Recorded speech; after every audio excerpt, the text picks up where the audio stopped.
ಆದ್ರೆ ನೆನಪಿರ್ಲಿ, ಕನ್ನಡ ಕಲಿತವರು ಕೆನಡಾದಲ್ಲಿ ಕೂಡ ಮಾತನಾಡಿದ್ದಾರೆ, ನಿಮ್ಗೆಲ್ಲರಿಗೂ ಗೊತ್ತಿರಲಿ. ನಾನು ಕೂಡ ಇಡೀ ನನ್ನ ಎಜುಕೇಶನ್ ಎಲ್ಲ ಕನ್ನಡದಲ್ಲಿ ಕಲಿತು ಕನ್ನಡದಲ್ಲಿ ಪಾಸ್ ಆದ ಏಕೈಕ ತಹಸೀಲ್ದಾರ್ ನಾನು ಒಬ್ಬನೇ. ನವೆಂಬರ್ ಕನ್ನಡಿಗರಾಗೋದು ಬೇಡ, ಕನ್ನಡ ಉಳಿಸಿ ಬೆಳೆಸುವ ಕೆಲಸ ಮಾಡೋಣ. ತಹಸೀಲ್ದಾರ್ ಭೀಮರಾಯ್ ಕರೆ. ನಗರದ ತಹಸೀಲ್ದಾರ್ ಕಚೇರಿಯಲ್ಲಿ 69ನೇ ಕರ್ನಾಟಕ ರಾಜ್ಯೋತ್ಸವದ ಅಂಗವಾಗಿ ತಾಯಿ ಭುವನೇಶ್ವರಿಯ ಭಾವಚಿತ್ರಕ್ಕೆ ಮಾಲಾರ್ಪಣೆ ನೆರವೇರಿಸಿ ರಾಷ್ಟ್ರ ಧ್ವಜಾರೋಹಣವನ್ನ ತಾಲೂಕು ದಂಡಾಧಿಕಾರಿ ಭೀಮರಾಯ್ ರಾಮಸಮುದ್ರ ಅವರು ಶನಿವಾರ ನೆರವೇರಿಸಿದರು. ನಂತರ ತಹಸೀಲ್ ಕಚೇರಿಯಿಂದ ಪ್ರಮುಖ ಬೀದಿಗಳ ಮೂಲಕ ಕೃಷಿ ಉತ್ಪನ್ನ ಮಾರುಕಟ್ಟೆ ಸಮಿತಿಯ ಬಯಲು ಸಭಾಂಗಣದಲ್ಲಿ ವೇದಿಕೆಯವರೆಗೆ ಹಮ್ಮಿಕೊಂಡ ಕನ್ನಡ ತೇರು ಮೆರವಣಿಗೆಗೆ ಶಾಸಕರು ಅಂಪಯ್ಯ ನಾಯ್ಕ ಅವರು ತಾಯಿ ಭುವನೇಶ್ವರಿಯ ಭಾವಚಿತ್ರದ ಸಾರುಟಿನ ಮೆರವಣಿಗೆಗೆ ಪುಷ್ಪ ನಮನ ಸಲ್ಲಿಸಿ ಚಾಲನೆ ನೀಡಿದರು. ನಂತರ ತೆಗೆದ ಮೆರವಣಿಗೆ ಜಾಥಾದಲ್ಲಿ ತಹಸೀಲ್ದಾರ್, ವಿವಿಧ ಇಲಾಖೆಯ ಅಧಿಕಾರಿಗಳು, ಕನ್ನಡ ಅಭಿಮಾನಿಗಳು ಕನ್ನಡ ನೆಲ ಜಲ ಭಾಷೆಯ ಅಸ್ಮಿತೆಯ ಗೀತೆಗಳಿಗೆ ಹೆಜ್ಜೆ ಹಾಕಿದರು.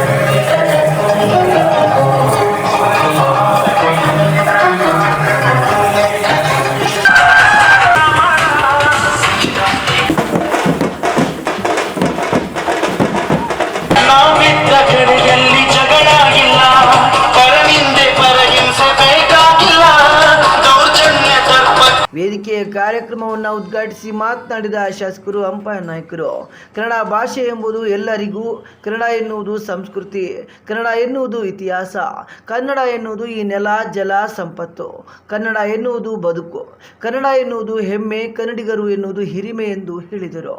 ನಂತರ ತಹಸೀಲ್ದಾರ್ ಭೀಮರಾಯ್ ರಾಮಸಮುದ್ರ ಅವರು ಪ್ರಾಸ್ತಾವಿಕ ನುಡಿಗಳನ್ನಾಡಿ ಕನ್ನಡದ ಇತಿಹಾಸದ ಪುಟಗಳು ಇಂದಿನ ಜಗತ್ತಿಗೆ ಮಾದರಿಯಾಗಿದೆ. ಕವಿಗಳು, ರಾಜರು ಮತ್ತು ಲೇಖಕರು ಕನ್ನಡಕ್ಕೆ ಸಾಕಷ್ಟು ಕೊಡುಗೆಯನ್ನ ನೀಡಿದ್ದಾರೆ. ಅದರ ಅಳಿವು ಉಳಿವು ನಮ್ಮ ಕೈಯಲ್ಲಿದೆ.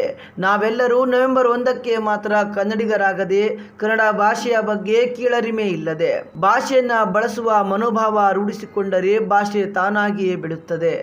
ಕನ್ನಡದಲ್ಲಿ ಮಾತನಾಡಿದರೆ ಕೀಳಾಗಿ ಕಾಣುತ್ತಾರೆ ಎಂಬ ಮನೋಭಾವ ತೊಡೆದು ಹಾಕಬೇಕು. ಕನ್ನಡದ ಉತ್ಸವ ನವೆಂಬರ್ಗೆ ಮಾತ್ರ ಸೀಮಿತವಾಗಬಾರದು. ಪ್ರತಿದಿನ ಪ್ರತಿ ಕ್ಷಣ ಕನ್ನಡವನ್ನ ಬಳಸುವುದರಿಂದ, ಕನ್ನಡದಲ್ಲಿ ವ್ಯವಹರಿಸುವುದರಿಂದ ಕನ್ನಡವನ್ನ ಬೆಳೆಸೋಣ.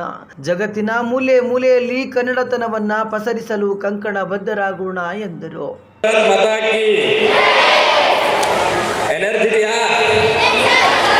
ಮಾಧ್ಯಮ ಮಿತ್ರರೇ, ಮಕ್ಕಳೇ, ಶಿಕ್ಷಕರ ಅಸೋಸಿಯೇಷನ್ಸ್ನ ಅಧ್ಯಕ್ಷರೇ, ನೆರೆದಿರ್ತಕ್ಕಂಥ ಮಾಧ್ಯಮದ ಮಿತ್ರರೇ, ಎಲ್ಲರಿಗೂ ಈ ಒಂದು ಕಾರ್ಯಕ್ರಮಕ್ಕೆ ಪ್ರತ್ಯಕ್ಷವಾಗಿ ಮತ್ತು ಪರೋಕ್ಷವಾಗಿ ಸಹಕರಿಸಿರ್ತಕ್ಕಂಥ ಎಲ್ಲರಿಗೂ ಕನ್ನಡದ ರಾಜ್ಯೋತ್ಸವದ ಆರ್ಥಿಕ ಶುಭಾಶಯಗಳನ್ನು ಈ ಸಂದರ್ಭದಲ್ಲಿ ತಿಳಿಸುತ್ತಿದ್ದೇನೆ.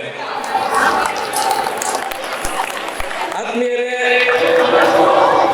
ಇಲ್ಲಿ ನೆರೆದಿರ್ತಕ್ಕಂಥ ಎಲ್ಲರೂ ತಮ್ಮೆಲ್ಲರಿಗೂ ಇವತ್ತು ಕನ್ನಡ ರಾಜ್ಯೋತ್ಸವ ನವೆಂಬರ್ 1 ಅಂತೇಳಿ ನಾವು ಆಚರಣೆ ಮಾಡ್ತಾ ಇದ್ದೀವಿ. ಬರೀ ನಾವು ನವೆಂಬರ್ 1ರ ಕನ್ನಡಿಗರಾದ್ರೆ ಸಾಲಲ್ಲ, ನಾವು ನಂಬರ್ 1 ಕನ್ನಡಿಗರಾಗಬೇಕು. ನಾವು ನಂಬರ್ 1 ಕನ್ನಡಿಗರಾದಾಗ ಮಾತ್ರ ಕನ್ನಡ ರಾಜ್ಯೋತ್ಸವದ ಸಾಕಷ್ಟು ಆಚರಣೆಗಳ ಅರ್ಥ ಬರ್ತದೆ. ಕನ್ನಡ ಇವತ್ತು ಪರಿಸ್ಥಿತಿ ತನ್ನಿಂದ ತಾನೇ ಸ್ವಾಭಾವಿಕವಾಗಿ ಬಿಂಬಿತವಾಗ್ತದೆ. ನಿಮ್ಗೆಲ್ಲರಿಗೂ ಗೊತ್ತಿದೆ, ಕನ್ನಡದಲ್ಲಿ ಕಲಿತವರು ಏನಿಲ್ಲದವರು, ಗ್ರಾಮೀಣ ಭಾಗದವರು ಅಥವಾ ಅವರಿಗೆ ಸವಲತ್ತು ಇಲ್ಲ ಅಂತಕ್ಕಂಥವ್ರು ಅಂಥವ್ರು ಮಾತ್ರ ಕನ್ನಡ ಕಲಿತಾರೆ, ಉಳಿದವರು ಬೇರೆ ಬೇರೆ ಭಾಷೆಯನ್ನು ಕಲಿತಾರೆ ಅಂತೇಳಿ ಒಂದು ಬಿಂಬಿತವಾಗ್ತಾ ಇದೆ. ಆದ್ರೆ ನೆನಪಿರ್ಲಿ, ಕನ್ನಡ ಕಲಿತವರು ಕೆನಡಾದಲ್ಲಿ ಕೂಡ ಮಾತನಾಡಿದ್ದಾರೆ, ನಿಮ್ಗೆಲ್ಲರಿಗೂ ಗೊತ್ತಿರಲಿ. ಕನ್ನಡ ಕಲಿತವರು ಕೆನಡಾದಾಗ ಹೋಗಿ ಮಾತನಾಡಿದ್ದಾರೆ. ಕನ್ನಡದಲ್ಲಿ ಕಲಿತು ಎಲ್ಲ, ನಾನು ಕೂಡ ಇಡೀ ನನ್ನ ಎಜುಕೇಶನ್ ಎಲ್ಲ ಕನ್ನಡದಲ್ಲಿ ಕಲಿತು ಕನ್ನಡದಲ್ಲಿ ಪಾಸ್ ಆದ ಏಕೈಕ ತಹಸೀಲ್ದಾರ್ ನಾನು ಒಬ್ಬನೇ. ಯಾಕಂದ್ರೆ ಬರೀ ಉತ್ಪ್ರೇಕ್ಷೆಯಾಗಿ ಹೇಳ್ತಾ ಇಲ್ಲ, ಕನ್ನಡ ಬರೀ ಭಾಷೆ ಅಲ್ಲ, ಅದು ಬದುಕು. ಹೀಗಾಗಿ ಕನ್ನಡದ ಬಗ್ಗೆ ನಿರ್ಲಕ್ಷ್ಯ ಬೇಡ.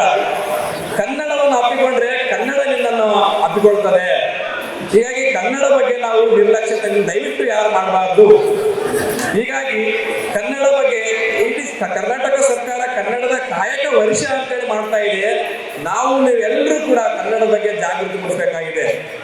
ಹಾಗಂತ ಕನ್ನಡಿಗರು ದಡ್ರು, ನಾನು ಒಬ್ಬನೇ ಆಯ್ಕೆಯಾಗಿ ನನ್ನದಕ್ಕಿಂತ ಕನ್ನಡದ ದಡ್ರು ಏನು ಯೋಗ್ಯರಂತಲ್ಲ ಎಂದು ಕವಿರಾಜ ಮಾರ್ಗ ಹೇಳಿದ್ದಾನೆ. ನಮ್ಮ ಕನ್ನಡದವ್ರು ಎಂತವ್ರು ಅಂದ್ರೆ ಕುರಿ ತೋದನೆಯ ಕಾವ್ಯವನ್ನ ಕುರಿ ತೋದನೆಯ ಕಾವ್ಯ ಪ್ರಯೋಗ ಮಾಡಿದವರು. ಒಡ್ಡಾರಾಧದಲ್ಲಿ ಬರ್ತದೆ, ಸುಭಟರ್ಗಳು, ಸುಪ್ರಭುಗಳು, ಚೆಲುವಿಗಳು, ಬಿಜನರ್ಗಳು, ಅಭಿಮಾನಿಗಳ ಅತ್ಯುಗ್ರರು. ನಾವು ಕುರಿ ಎಂತವರು ಅಂತಂದ್ರೆ ಇನ್ನೊಂದು ಶಾಸನದಲ್ಲಿ ಹೇಳ್ತದೆ, ಸಾಧುಗೆ ಸಾಧು, ಮಾಧುರ್ಯಂಗೆ ಮಾಧುರ್ಯಂ. ನಾವು ಸಾಧರಿದ್ರೇ ಸಾಧುತನ ಇರ್ತೀವಿ. ಏನಾದ್ರೂ ಒಂದು ವೇಳೆ ನೀವೇನಾದ್ರೂ ಇನ್ನೊಂದು ರೂಪದಲ್ಲಿ ಬಂದ್ರೆ ಆ ರೂಪದಲ್ಲಿ ಕೂಡ ಕನ್ನಡಿಗರು ಇರ್ತೀವಿ ಅಂತ ಹೇಳಿ ಹೇಳ್ತದೆ.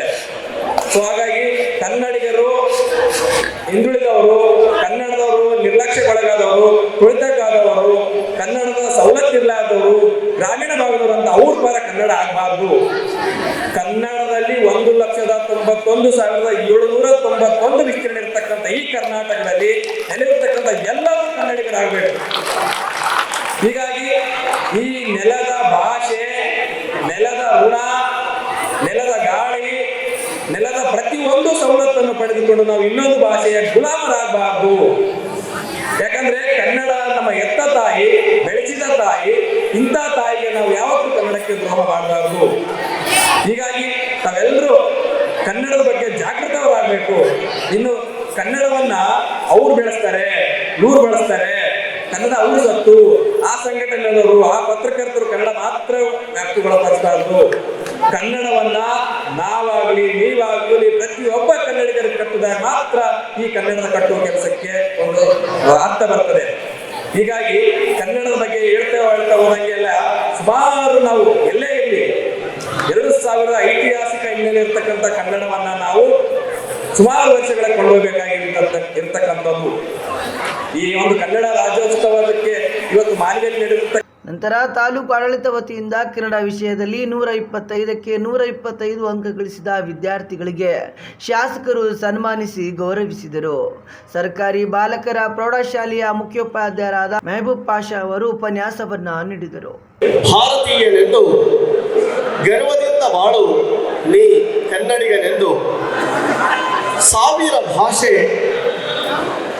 ನಾಲಿಗೆಯಲ್ಲಿರಲಿ, ಆದರೆ ಕನ್ನಡ ಭಾಷೆ ಮಾತ್ರ ನಮ್ಮ ಹೃದಯದಲ್ಲಿರಲಿ ಎನ್ನುವಂತಹ ಕವಿವಾಣಿಗಳನ್ನು ಈ ಸಂದರ್ಭದಲ್ಲಿ ನಾನು ನೆನೆಯುತ್ತಾ, ಆತ್ಮೀಯರೇ, ಈಗಾಗಲೇ ನನಗೆ ಸಮಯದ ಅಭಾವದ ಸೂಚನೆಯನ್ನು ನೀಡಿರುವ ಪ್ರಯುಕ್ತ ಸ್ವಲ್ಪ ಸಂಕ್ಷಿಪ್ತವಾಗಿ ನನ್ನ ಮನಸ್ಸಿನ ಆಳದ ನುಡಿಗಳನ್ನು ತಮ್ಮ ಮುಂದೆ ವ್ಯಕ್ತಪಡಿಸುವುದಕ್ಕೆ ಇಷ್ಟಪಡುತ್ತೇನೆ. ಮೊಟ್ಟ ಮೊದಲನೇದಾಗಿ ಈ ಕಾರ್ಯಕ್ರಮದಲ್ಲಿ ಕನ್ನಡ ಭಾಷೆಯನ್ನು ಅಧ್ಯಯನ ಮಾಡಿ 125ಕ್ಕೆ 125 ಅಂಕಗಳನ್ನು ಪಡೆದಂತಹ ಆ ಸಾಧಕ ವಿದ್ಯಾರ್ಥಿನಿಯರಿಗೆ ನಾನು ಈ ಸಂದರ್ಭದಲ್ಲಿ ತುಂಬ ಹೃದಯದ ಅಭಿನಂದನೆಗಳನ್ನು ಸಲ್ಲಿಸುತ್ತಾ ಇದ್ದೇನೆ. ಆತ್ಮೀಯರೇ, ಕನ್ನಡ ಭಾಷೆ ಇಂದು ನಿನ್ನೆಯಿಂದ ಬೆಳೆದಂತಹದ್ದಲ್ಲ. ಇದಕ್ಕೆ ಸುದೀರ್ಘವಾದಂತಹ ಸುಮಾರು 2000 ವರ್ಷಗಳ ಇತಿಹಾಸ ಹಾಗೂ ಕ್ರಿಸ್ತ ಪೂರ್ವದ ಇತಿಹಾಸವನ್ನು ಹೊಂದಿರುವಂತಹ ಅದ್ಭುತವಾದ ಭಾಷೆ, ಸುಂದರವಾದ ಭಾಷೆ, 99.9% ನಿಖರತೆಯನ್ನು ಉಳ್ಳಂತಹ ವೈಜ್ಞಾನಿಕವಾದಂತಹ ಈ ಸಂದರ್ಭದಲ್ಲಿ ಬ್ಲಾಕ್ ಕಾಂಗ್ರೆಸ್ನ ಅಧ್ಯಕ್ಷರು ಹಾಗೂ ನಗರ ಪ್ರಾಧಿಕಾರದ ಅಧ್ಯಕ್ಷರಾದ ಅಬ್ದುಲ್ ಗಫೂರ್ ಸಾಬ್, ಪಂಚ ಗ್ಯಾರಂಟಿ ಸಮಿತಿಯ ಅಧ್ಯಕ್ಷರಾದ ಬಿಕೆ ಅಮರೇಶಪ್ಪ, ಕನ್ನಡ ಸಾಹಿತ್ಯ ಪರಿಷತ್ತು ಅಧ್ಯಕ್ಷರಾದ ಶರಣಬಸವ ನೀರ್ಮಾನ್ವಿ, ಮೂಕಪ್ಪ ಕಟ್ಟಿಮನಿ, ಮೆಹಬೂಬ್ ಮದ್ಲಾಪುರ್, ಸತ್ತಾರ್ ಬಂಗ್ಲೆವಾಲೆ ಸೇರಿದಂತೆ ಅಧಿಕಾರಿಗಳು, ಕನ್ನಡ ಅಭಿಮಾನಿಗಳು ಉಪಸ್ಥಿತರಿದ್ದರು.